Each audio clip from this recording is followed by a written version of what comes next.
Here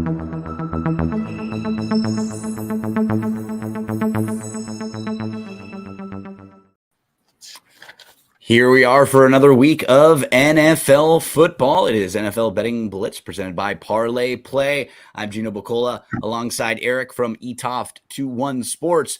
We're getting ready for an NFL Sunday, but some of the NFL Sunday is already underway as we have a kickoff in London and the international games start this week. Jags and Falcons are playing right now. You can also watch the Toy Story version of that one like Milo is in the other room. But we have plenty of ways for you to get action on this Sunday. We're going to take a look at the betting lines for each of the games coming up for Sunday and Monday. We'll take a look at DRF Sportsbook betting lines. Hey, if you're in the state of Iowa, sign up for a DRF Sportsbook account. You can play along. Use our promo code FAST350. It'll get you a promo bonus all the way up to $350. But Erik, we're going to talk a lot about Parlay Play at the end of the episode. We'll give out some information on how folks can play, and we'll show them what it looks like to play a parlay and how you can get action on that website. Parlayplay.io is the website, and anyone that gets involved wants to make sure they use the promo code that we've got, right? Yep. Use the promo code or the link in the description. You can just click that too. So if you're a fantasy player, if you're someone who likes to play props, you will really enjoy this site. Lots of ways to get some action. We'll talk about that at the end. For now, let's go through one by one, Erik, and let's get everybody set up for these Sunday football games. I'll just flash that promo code one time for everyone for DRF Sportsbook. And then for Parlay Play, across the bottom, you'll see it going right there, parlayplay.io. Use our promo code NFL Betting Blitz. It's okay, also in the description for the video too. So, yep, anyone, you can just click that direct link to. Let's do this, buddy. Let's get started. We go Ravens at the Browns. We've seen this number move around a little bit. It's settled around Browns minus 2.5 over under 38.5. Browns are the best defensive team in football right now. They've just been fantastic. They've only allowed one field goal in the red zone. They're allowing a league low 3.2 yards per play, the best in almost 100 years, 60% 3-and-out rate. Jim Schwartz has been awesome. They're first in EPA per dropback allowed, second in EPA per rush allowed. So the offense has been a little bit below average for them. They're in the 20s. They're in the 20s in EPA per rush and in passing offense. Watson's been a little bit better, and he had a better game last week, but still not back to what we had expected.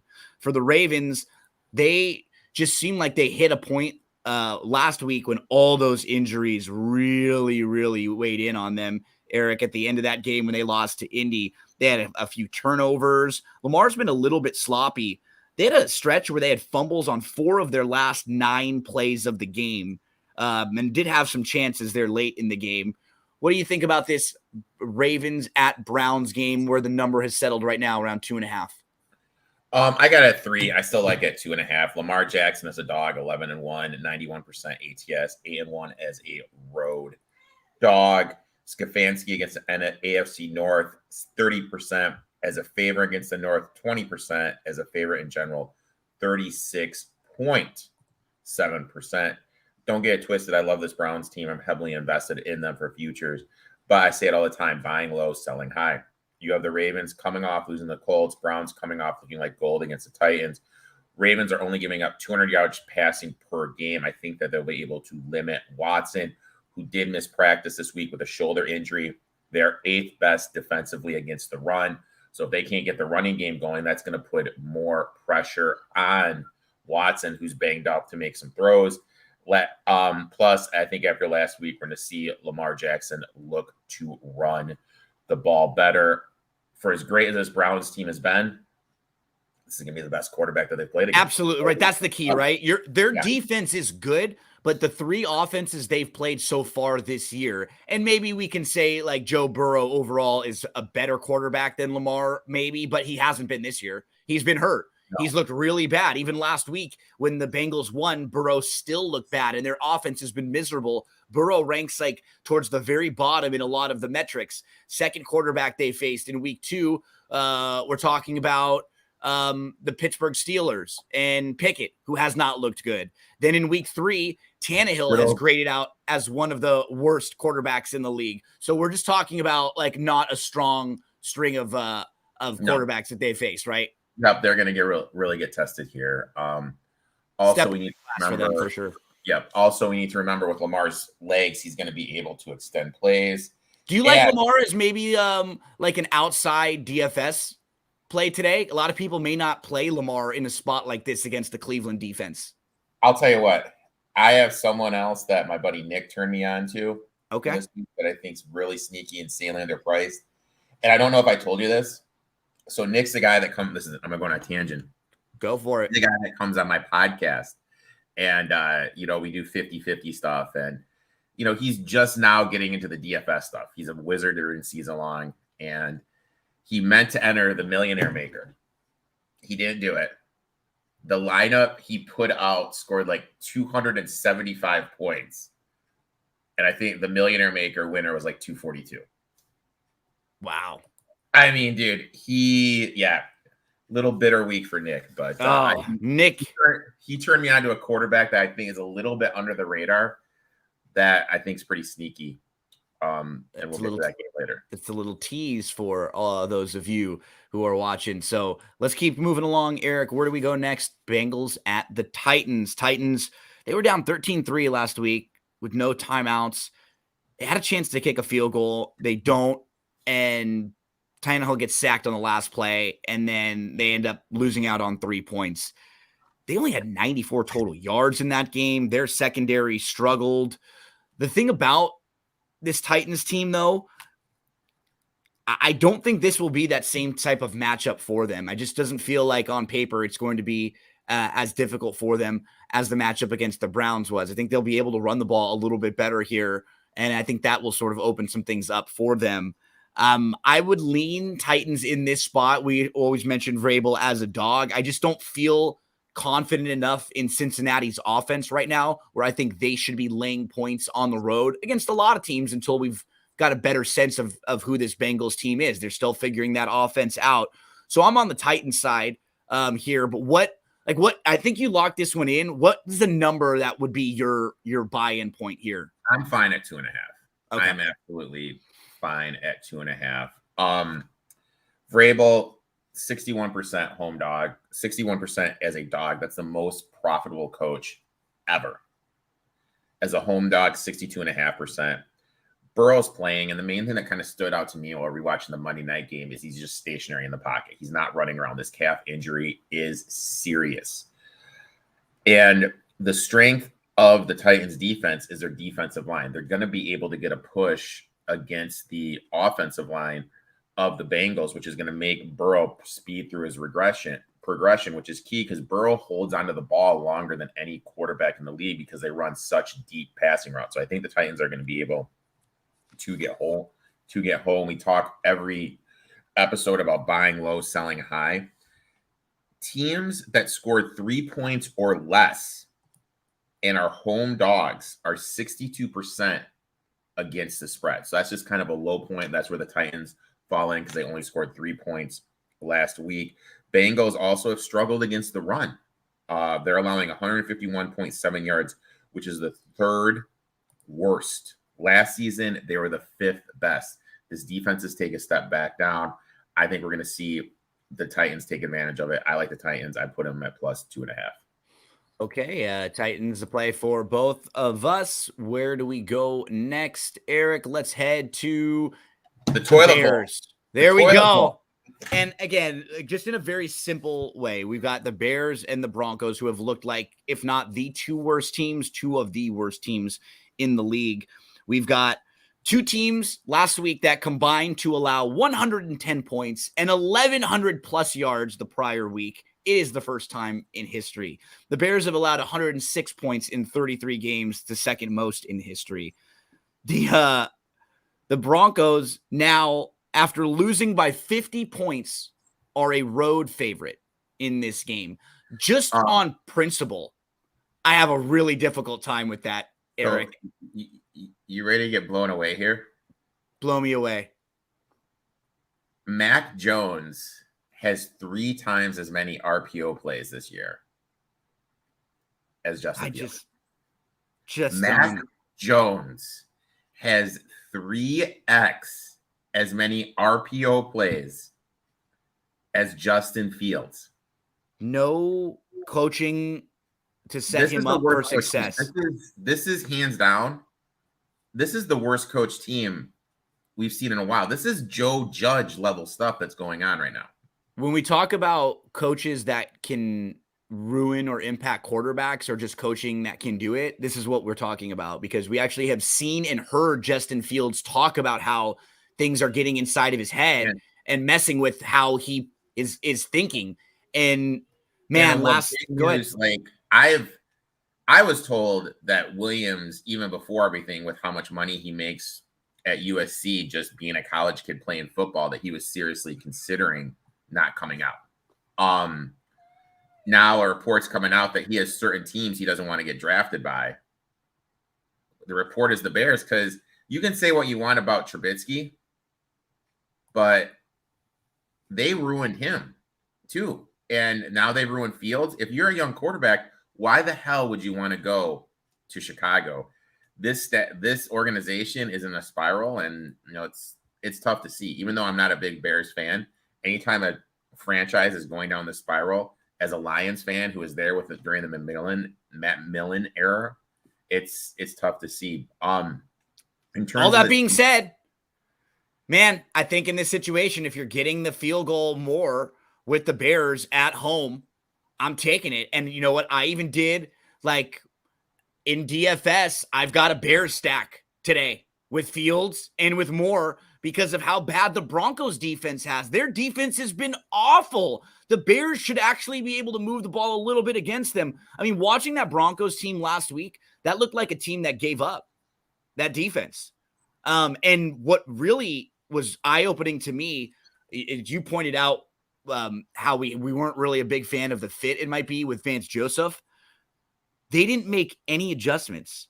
Every one of Tyreek Hill's 9 receptions were on an in-breaking route. Like, that's one of those things where at some point as a coach, you've got to figure the little things like that out and just say, hey, look for the in-breaking route. Like that's what you defend, and let's try to force him into do something else. And you're just getting beat over and over and over by the same thing, making no adjustments whatsoever. That's what was the most disappointing to me about this Broncos team too, Eric. Like, this is 2 bad staffs here. And I think Peyton's a better coach overall, but I don't like his staff overall, especially on the defensive side. Not at all.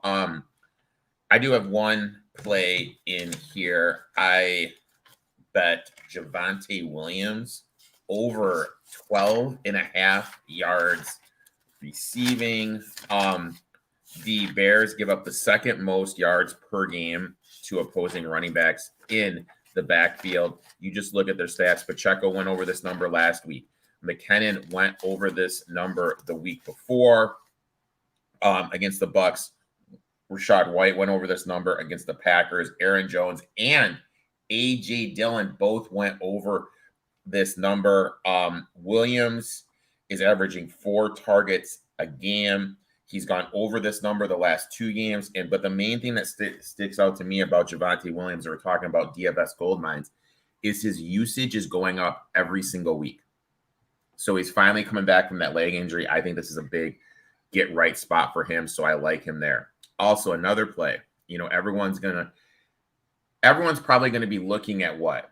The Bears running backs. Okay. Here, which I get it, which makes sense. But looking at Vance Joseph's defense, he historically struggles guarding the tight end. You got Cole Kmet, who's proven he's one of Fields' favorite targets, sitting at 4,000. I would definitely look at Cole Kmet.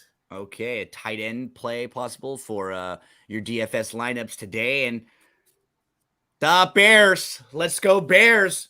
We're on Fieldsy today as we keep rolling along. Where do we head next, Eric? We're going to talk Rams at the Colts. This game is basically a pick 'em right now. Looks like Anthony Richardson will be starting for the Colts. hey, this Colts team, they could have won week 1 versus Jags. Week 2, they crushed the Texans with a backup quarterback for a couple quarters. Week 3, they beat the Ravens in overtime with a backup. Kicker Matt Gay was awesome. 4 field goals of 50-plus yards, the only kicker ever to do that in one game. What we have to find out, though, with this Colts team, can Anthony Richardson get through a game healthy? He hasn't finished the game yet. I mean, like, kidding aside and everything. Yeah. It's concussions are a serious thing. We saw absolutely. We saw it with Tua last year. Yeah. Even now, look, we see what's going on with AB, Antonio Brown. We see what's going on with Chandler Jones. Scary stuff. We just need this guy to get healthy. In terms of this game, this is the game that has the quarterback my boy Nick said you should look to play, Matt Stafford. He's due for some positive touchdown regression. You see he's constantly throwing over 300 yards. And the DBs that are going to be on the side of the field that Puka's on, 100 in PFF and like 80-something in PFF. This is a great matchup for Puka. This is Puka's last game before Kupp comes back. I'm really in. I'm invested in Stafford in terms of DFS. In terms of this game, look, I want to get there with the Rams, but I'm just really concerned with their offensive line injuries. I mean, that's a little thing that I'm a little bit concerned with. And it's real. It's real. We saw the difference between the first couple games when they had the offensive line to give them protection, and then against the Bengals when they had any offensive line issues, they just could not move the ball at all. Yeah. And I'll tell you what, you have to give credit where credit is due. And this team is way better than I thought it was going to be. Colts have something going on. The coaching staff. I think the coach has done a really good job too. It kind of proves like, look, if Fields is here, what is he going to be looking like? He's going to be looking much better. Damn better. And it just kind of proves you need the coach to put your players in the best chance to win. And man, like last week, because just to point out what you're saying, last week when Minshew was playing, they had a totally different game plan for Minshew. It wasn't lazy, like roll out the same exact thing for Minshew, because he's a really, really accurate quarterback, especially at the short stuff. So that's all it was. Everything was design short stuff, which is a lot of the same type of thing they're probably going to do with Anthony Richardson. But with Richardson, there's way more RPOs, right? There's way more designed runs for him to have that option. For Minshew, you're going to make a lot more short throw design stuff for him because he can hit those throws. So it just showed you that this is a staff that goes, okay, who's our guy this week? Let's build a game plan for this player and this group to succeed. That's what you're supposed to do as a coach. Yeah, it's about putting your players in the best chance to succeed, and that's what he's doing. In terms of anything in this game, look, Stafford, DFS, Puka in DFS, and I'll tell you who's really having a sneaky good season, Michael Pittman.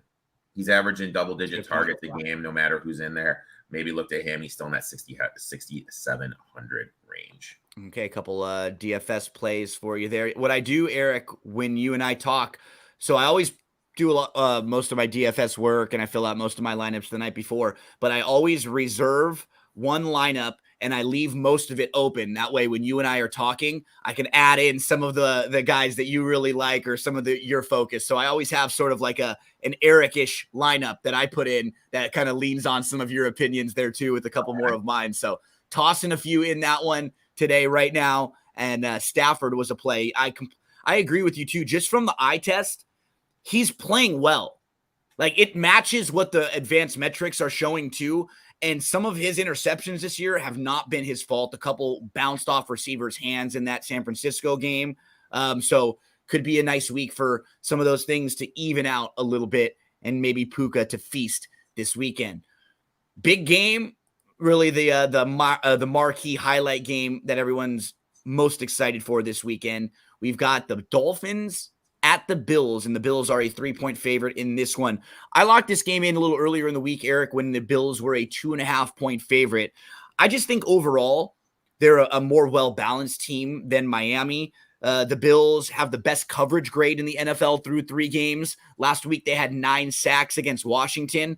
They were able to pressure the quarterback without blitzing. That's the key, right? Because if you send blitzes, Tua's going to pick you apart because someone's going to be open. That's what he does really well. You have to be able to put a little bit of pressure on them without sending the blitz, without trying to create havoc, because then that leaves you wide open on the backside. They did have to settle for field goals in the red zone last week, did the Bills. They have to clean that up. But overall, I just think well-balanced. They're 7th in EPA per dropback on offense, 4th in EPA per rush. Defense, passing defense, 2nd in EPA per dropback allowed. Rushing defense, 15th in EPA per rush allowed. So on offense and defense, both running and passing the ball, they're above average on all of those metrics. And on 3 of them, they're like towards the very, very tip top of the league. On most metrics, they have like either the best coverage grade or one of the best coverage grades. And for me, Eric, it's looking at a team that right now is coming off of scoring 70 points. Things have gone really well for Miami. They're 3-0. They could be 1-2. Very easily could have lost to the Chargers week 1 when the Chargers had the ball with the chance to win the game late. Week 2, 2 turnovers from the Patriots, and then the Patriots have a chance to pick up a first down late, and they don't get it by 6 inches? Yeah. And so as good as their offense is, that was a garbage mark too. That was such a garbage mark. And I'm not going to just deny anyone that is going to give a ton of credit to their offense. It's been fantastic. The defense still has not really been proven or been pushed in the last couple weeks. In week 1, when the defense was pushed, they gave up like 230 yards rushing. Yeah. So I'm not all in yet on the Dolphins. Like everybody's just penciling them in as the best team in football right now. Look, NFL betting it's a week-to-week league. It's all about buying low, selling high. Teams in week 4 that are 3-0 ATS are 42.3%. Teams that are 3-0 ATS that are road dogs, that drops down to 12.5%. Teams that won by 38 points or more, 41% ATS. Teams after scoring 40 points are 46. All the trends point to the buying low, selling high here. And you mentioned it. Finns could have easily lost the game to the Chargers. The Patriots had 6 drives inside Dolphins territory, only scored 3 points.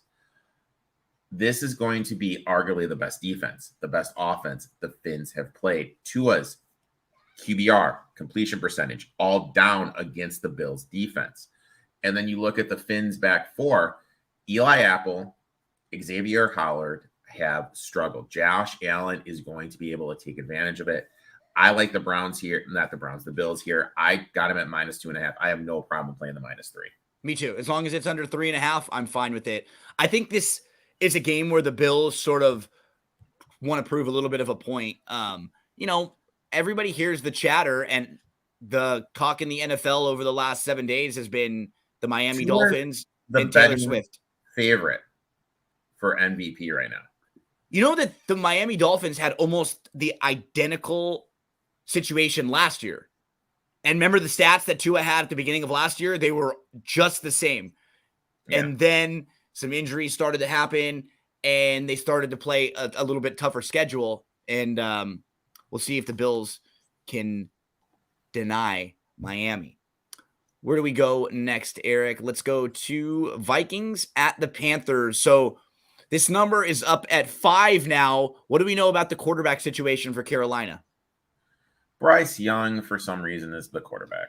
I don't like that, right? I don't like that at all. With the situation, he hasn't been playing well, and the offensive line wasn't good, and you're putting him in a spot to fail. And this is one of those things where it's still early in the year. You've only played 3 games so far. It's so hard to go in.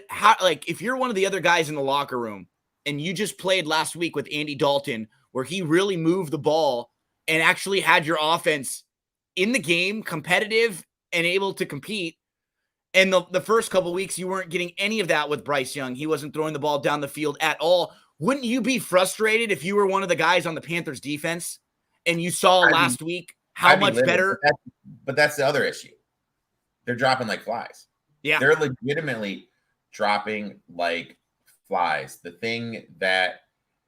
the sneaky DFS play in this one, and it pains me to say this, is Alexander Madison. Panthers are banged up. You look what Kenneth Walker did. But O'Connell came out and said, look, if Madison fumbles, I'm putting Akers in. So that's kind of the risk reward.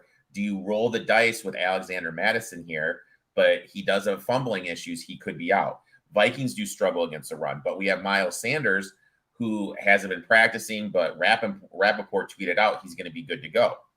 I obviously would have loved for him to say he's not going. That way I could just, hey, Chuba Hubbard, you're in, you're cheap, you're going to get all the run. So there's a couple DFS options here. In terms of sides, look, it's a high school level offense with Bryce Young back there.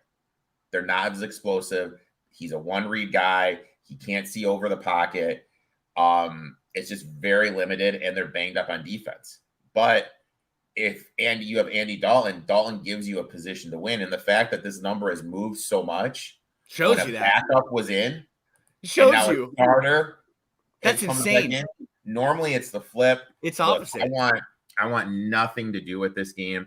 Vikings could be a sneaky. That's kind of a tougher week in Survivor. Maybe the Vikings, but yeah.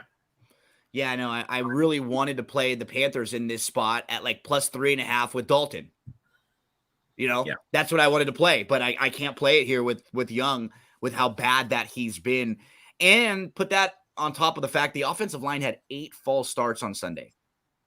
The defense, as you mentioned, they lost linebacker Thompson, Horn, a couple more guys went out on the defensive side on Sunday, and they allowed 25 points and more than 220 yards in the second half. Like, if they're allowing Minnesota to score today like that, what do you think it's going to look like? Like, how do you think they're going to try to keep up with them offensively? They will have no chance to do so. Yeah, I mean, they're just behind. Maybe play a Panthers team total under. Let's go Steelers and the Texans. Texans are plus 3 at home. And I just don't think Pittsburgh's offense has been anything close to good enough to being favored by a field goal on the road here against the feisty Texans team. The Steelers offense is ranked 30th in EPA per dropback. They're only in front of the Bears and the Jets. Their defense continues to look good. And what scares me as someone who played the Texans is there are versions of this game where they get blown out because they can't block Watt. The offensive line is going to be down and really, really banged up. But on the flip side, the Texans offense, even with a banged up offensive line, has still been able to move the ball through the air. They can probably use some screen passes and short stuff to probably neutralize Watt a little bit here. Stroud has been fantastic through 3 weeks, over 900 yards passing and no interceptions. And overall, this team is getting really nice contributions from the young guys like Stroud, Dell, Will Anderson.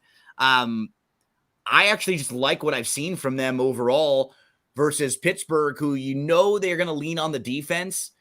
Man, they had a game a couple weeks ago. They didn't run a play in the red zone, not one play.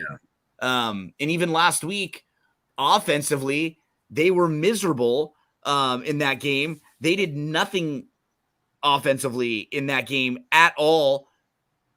I'm on the Texans in here, and I'm fine at plus 3. This number is actually bumped up to the Texans, and I sprinkle a little on the money line here too, Eric. Yeah, I like the Texans here. Tomlin road favorite, 3 or more, 22, 31, and 1. That's 40% ATX. Texans, even though they are going to be missing some people, they are healthier compared to last week's. Stroud has looked great. Pickett has looked better, but granted, it was against the Raiders, who defensively have a lot of holes. Hayward not being there, Steelers have really struggled against the run. I just don't trust Kenny Pickens to be laying points on the road. So do we maybe go Pierce in this game? Pierce could be a sneaky one.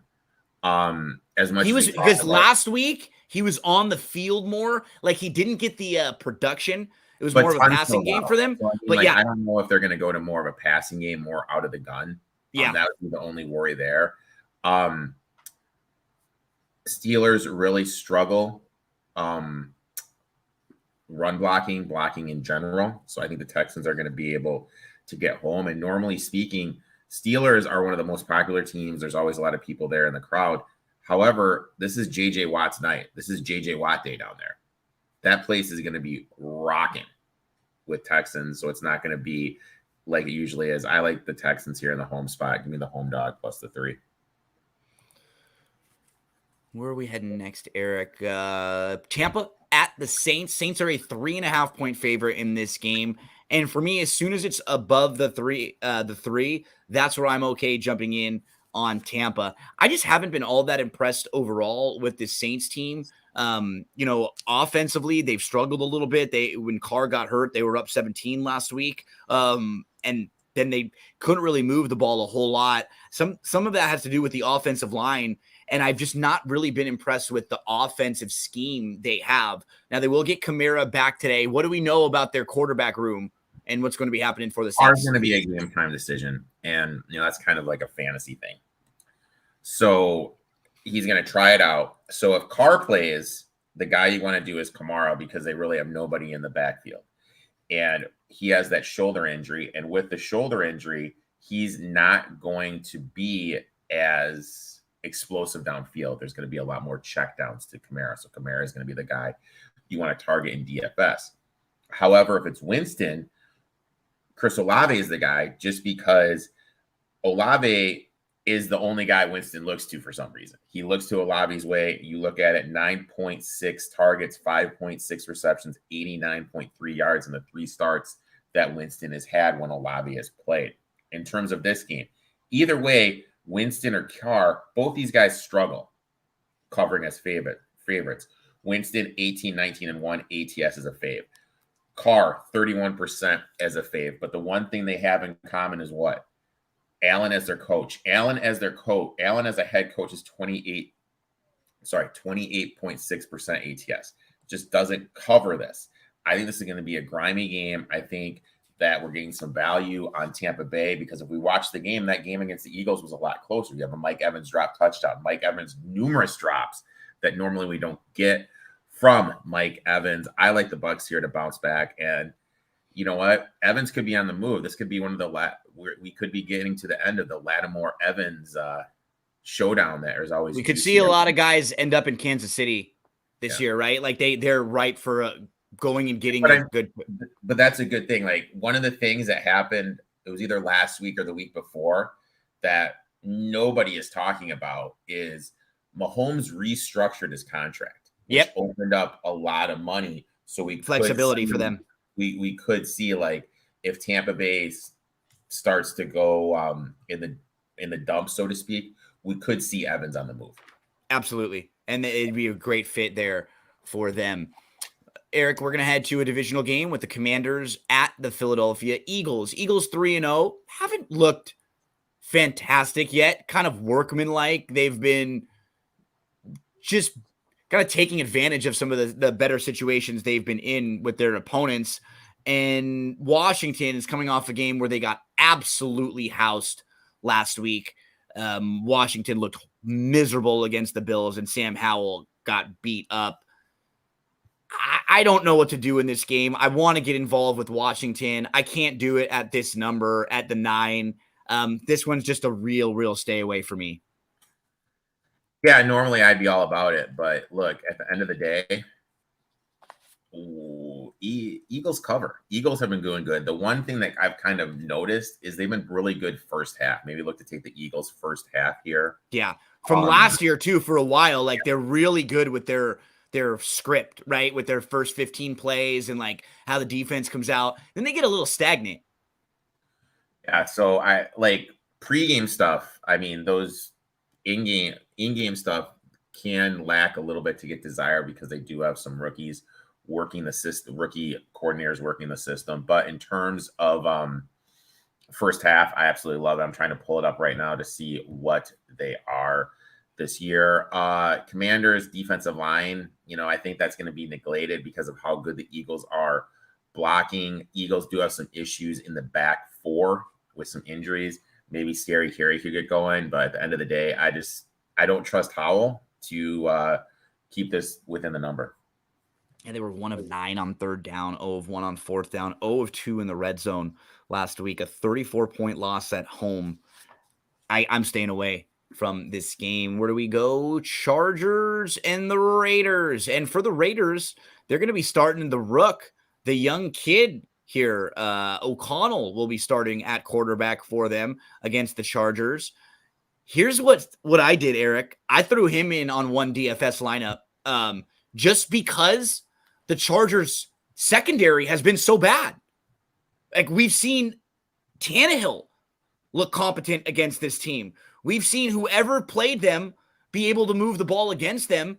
I think his pricing was $4,500. I could see him running a little bit too, and maybe just trying to lean on Adams. So I threw this in. I hope he makes me $1 million today, because I don't know how many people are going to be playing him. But just looking at the Chargers defense, it's a great spot to start if you're going to throw someone in, right? Because they haven't been all that impressive. They have not been impressive at all. Look, do you trust Herbert laying this number 47% as a fave, 45% as a home fave? Chargers still can't stop the run. Josh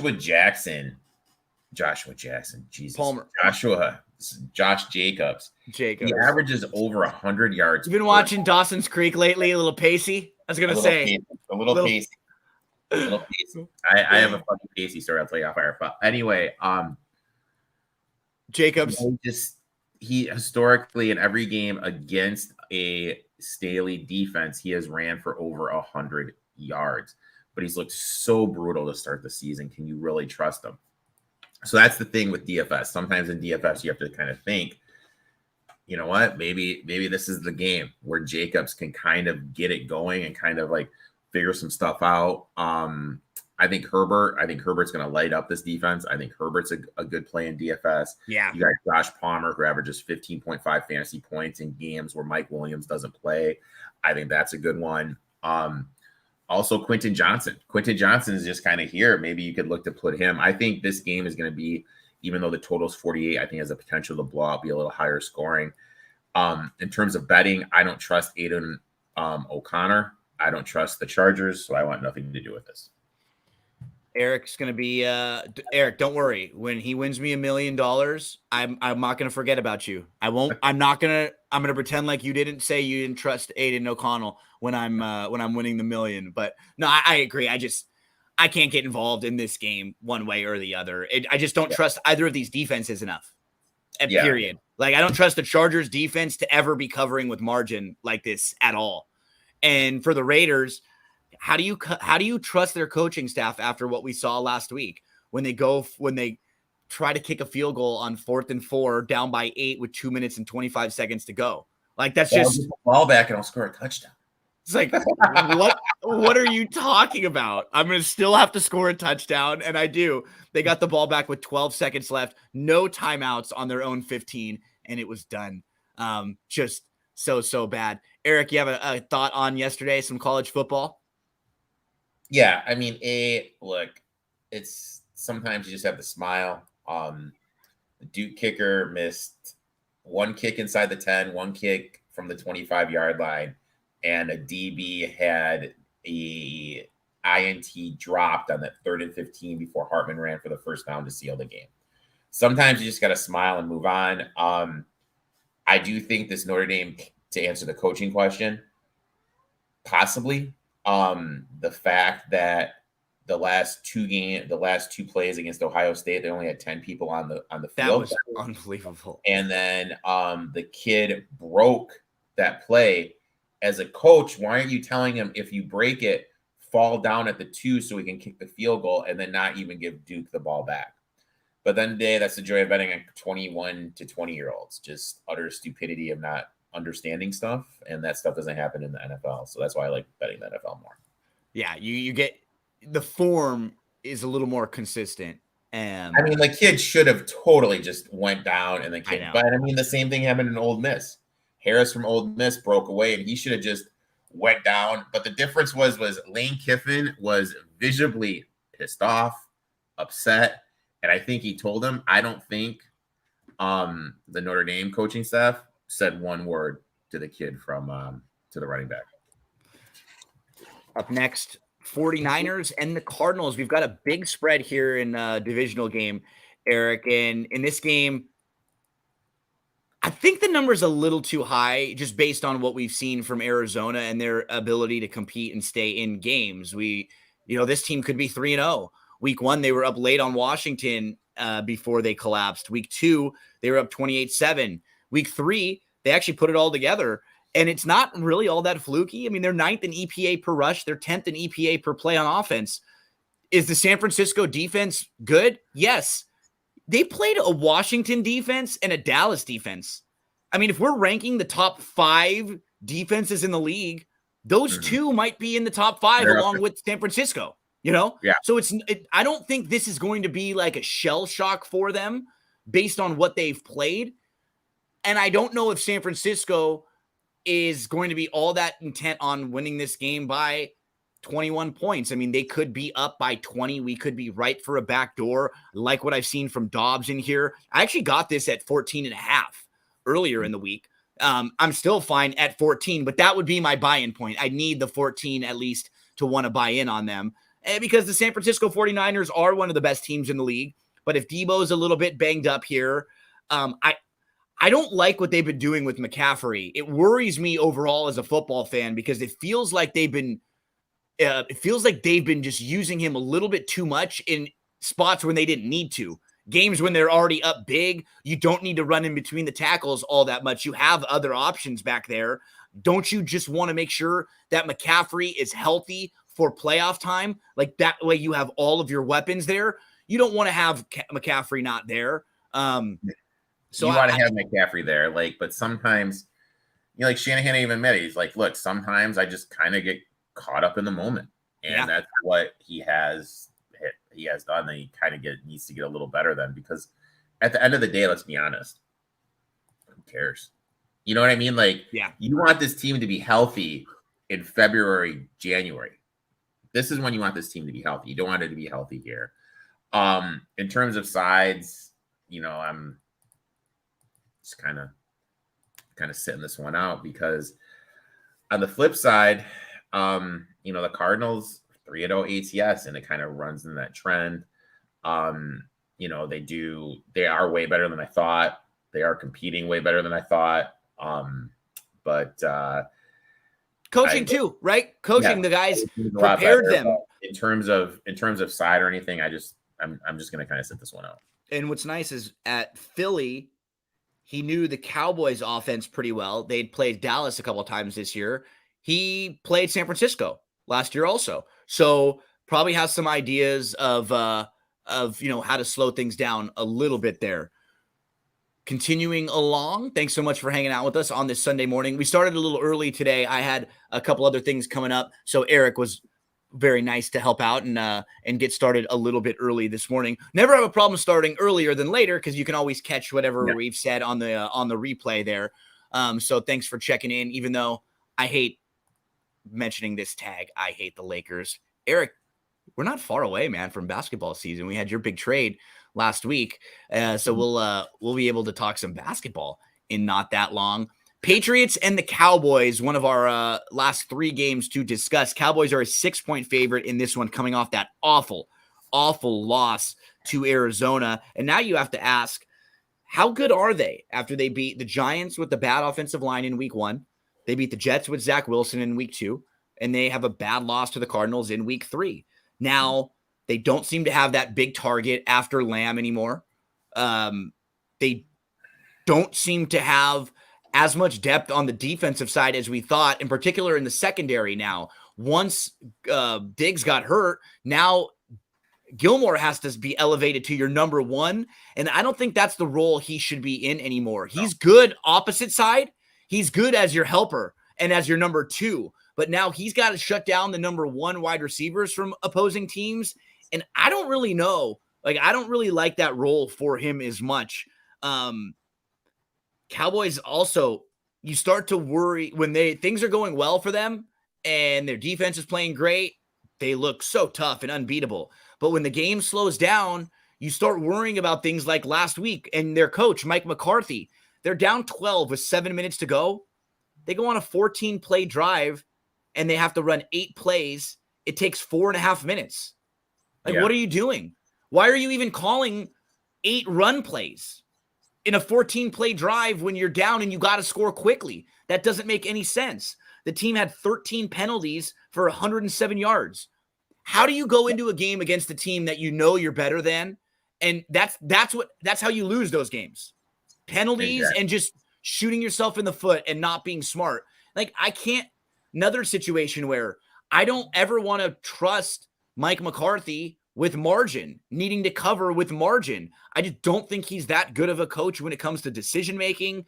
And now this New England team, I know you've been a little high on them, Erik, and just that they've probably played a little bit better than their 1-2 record might suggest. They were in both of their first 2 games, but they turned the ball over themselves. So that to me is like the key handicap of this game. Patriots, don't hurt yourselves, because that's what the Cowboys take advantage of.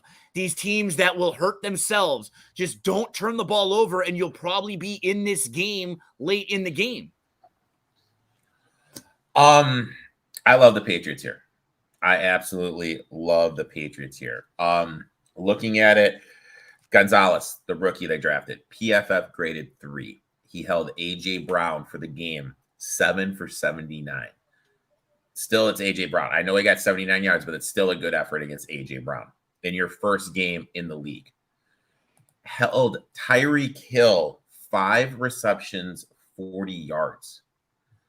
And now I think he's going to be able to blanket CeeDee Lamb. We saw how much the Cowboys offense struggles when CeeDee can't get involved.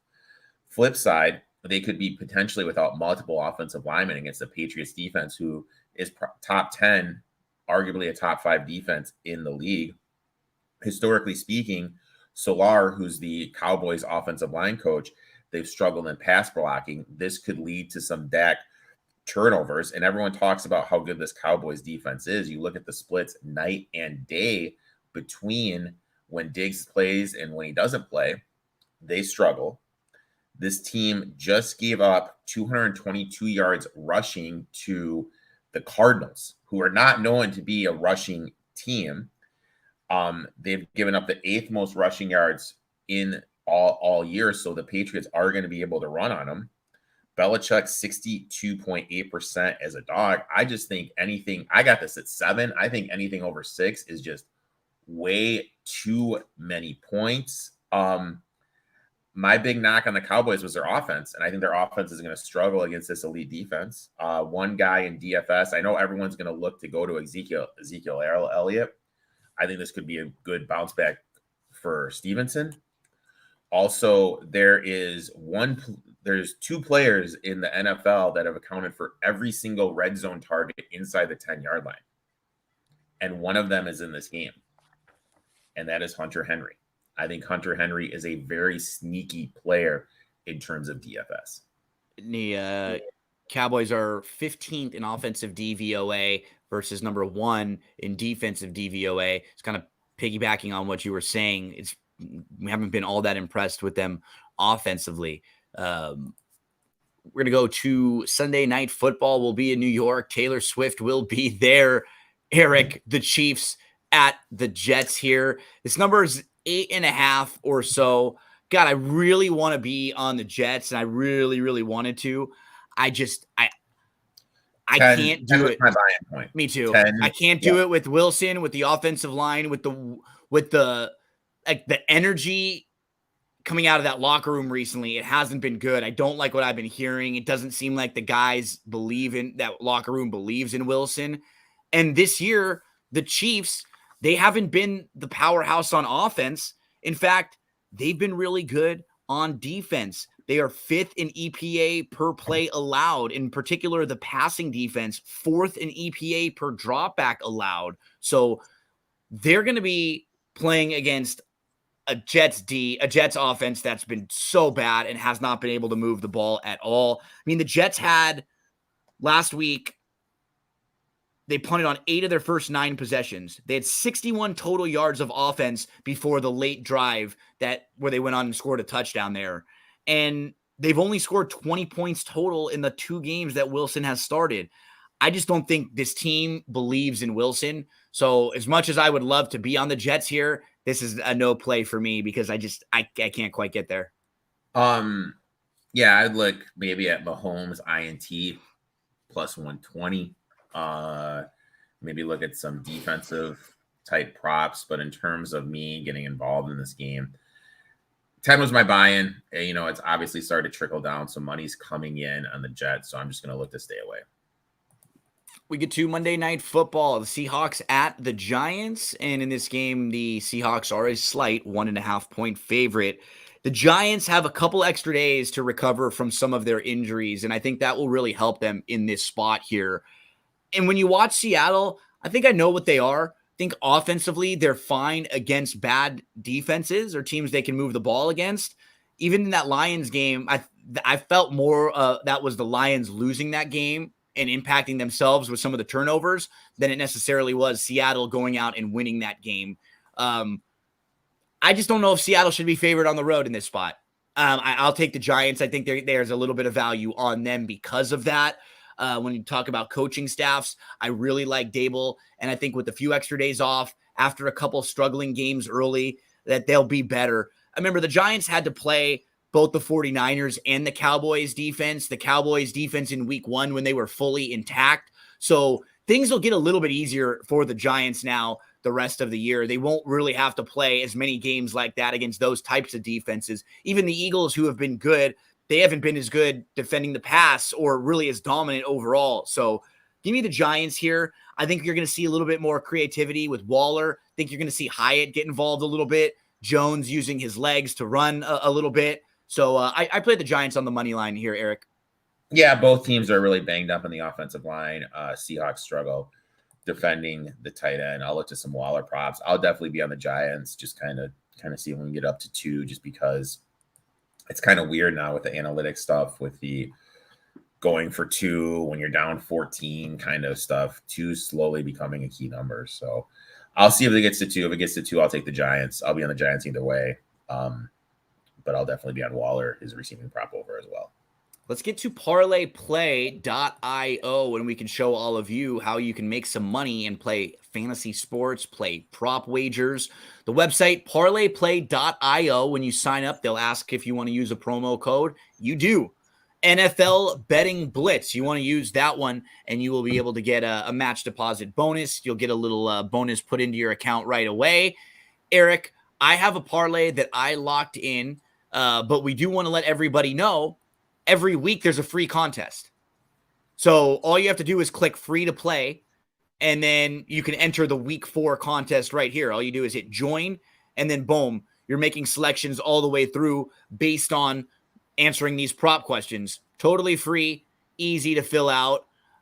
So that's what's nice is you can get that free action each and every week. The winner of these contests gets paid $36, second 18, and then all the way down top 50 get $1, and then you can use that dollar and parlay and make other plays. Here's my a parlay that I played today. I'm going to play a $10 parlay where I put together Tyreek Hill fantasy points, where I think he could have a big game today. I think Hill, of the receivers, with what we've seen from Waddle's issues, I'm more focused on Hill. Why I like fantasy points, I mean, that could be one catch for him, honestly. And you could get kind of caught in between when you're maybe talking about yards receiving or receptions with someone like him, who's such a big play guy. So I lean on the fantasy points because I think that might be a little safer with him. And then for the Eagles, I'll go with Swift. They have the game script to be up in this game, to be running the ball. And they've really had no issues handing the ball to Swift over and over. He's been healthy the last couple of weeks. You know, Swift is someone who does get banged up throughout the year, but last couple of weeks he's been excellent. So that's my parlay, Eric. I'm going over for Swift, and I'm going over on the fantasy points for Hill. If I parlay those two together, I can get me back $20. I like that one. The one I did is I went Puka over 75.5 yards receiving. He's gone over this total every game but one. He's averaging an insane 14 targets a game, which is a 32% target share. Colts give up the 6th most yards per game to opposing wide receivers. Puka will be matched up with either Flowers or Baker, who grade out insanely low on the PFF. So Puka over the 75.5. And then the next one, I am going to the toilet bowl. I am going to take Javonte Williams over 12.5 yards receiving. Bears give up the 2nd most yards receiving to opposing running backs. McKinnon and Pacheco last week both went over this total.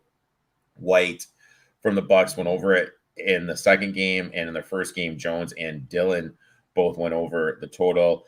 Williams has gone over this total the last 2 games, averages 4 targets per game, and his usage rate has increased every single time. So look, I'm going to do that. And the nice thing they've kind of done is they've had this insurance thing too, where, you know, you can do insurance or you can go all in. So insurance is like if one guy gets hurt or someone like comes close to it as well. Parlayplay.io. If you have any questions about the website, reach out to me, reach out to Eric. We'll help you out. We'll help you navigate through it. Remember to use the promo code NFL Betting Blitz. Anything else you want to mention before we get out of here, my friend? You know, I'm at a weird point right now. You know, my favorite basketball team is the favorite to win the NBA championship. My NFL Lions team, are all buzzy right now. I know. Lions are 3-1. You know, there's promise going into the Red Wings this year that they could actually make a run. So it's a weird spot for me because historically speaking, my teams are losers. So I really don't know what to do right now. Well, Eric, we're going to hopefully see that big smile each and every week if the Lions continue to win. We will be here every Sunday, and normally on Sundays we'll be here at 11 o'clock a.m. Eastern time. We just went a little bit early this week. Thanks so much for hanging out with us. Remember to get to Parlay Play to make your wagers. If you need any other place to play and you're in the state of Iowa, DRF Sportsbook, that's the place to play. Remember to use the promo code FAST350 for the sign-up bonus. We'll see all of you again later in the week. Make sure to follow Eric on Twitter, etoff21. Follow me on Twitter. It's me, Gino B. We'll talk to you again.